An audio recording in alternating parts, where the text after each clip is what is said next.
তো শুভ সকাল বন্ধুরা, কেমন আছো? আশা করি খুব ভালো আছো। তো দেখো আমি চলে এসেছিলাম আসামে। তো আসামে এসে দেখো বাড়িটা কেমন ফাঁকা ফাঁকা লাগছে। তো কেন ফাঁকা ফাঁকা লাগছে, তখন আজ আমার পিসি বেঁচে নেই। তো দেখো আমার পিসি যদি আজ বেঁচে থাকতো, না জানি কতই ভালো লাগতো।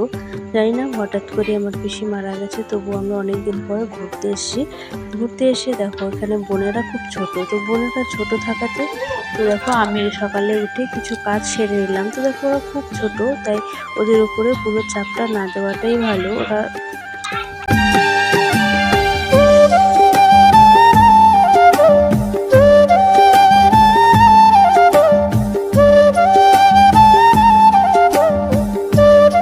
তো দেখো সকালে উঠে আমি বাসনটা মেজে নিচ্ছি, উঠোনটা ঝাড়ু দেওয়া হয়ে গেছে। তখন বাসনগুলো মেজেছি, রাতের বেলা খাওয়া দাওয়া হয়ে গেছে। তো ওগুলো বাসন সকালে অনেক বহুত জমা হয়ে গেছিলো, সেগুলো আমি এখন মেজে ধুয়ে নেব।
তো দেখো আমার তো বাসন মাজা হয়ে গেছে। তো আমি সকালবেলা ঘরগুলো ঝাড়ু দিয়ে দিইনি, তার কারণ বলো তো কী হয়েছিল, সকালবেলা ঘুম থেকে ওঠা হয়নি, সবাই উঠে নেই, ভাবলাম উঠোনটা ঝাড়ু দিয়ে ঘরটা ঝাড়ু করে নিলাম। তো দেখো এখানে বোনেরা খাবার বানাচ্ছিল, তো আমি বসেছিলাম।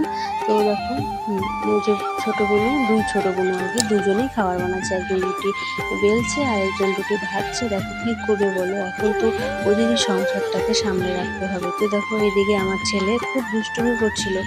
দেখো এদিকে পিসেমশাই খেতেও বসে গেছেন। তো এদিকে দেখো আমি কিছু কাপড় ভিজিয়ে রেখেছিলাম, তো সেগুলো জল ছিল না। আসামে না খুব জলের সমস্যা হয় এখানে মানে এখনকার দিনে কলে জলই থাকে না। তো দেখো আমি মোটরে যখন জল এলো পাইপের, তখন আমি কাপড়গুলো ধুয়ে নিচ্ছিলাম।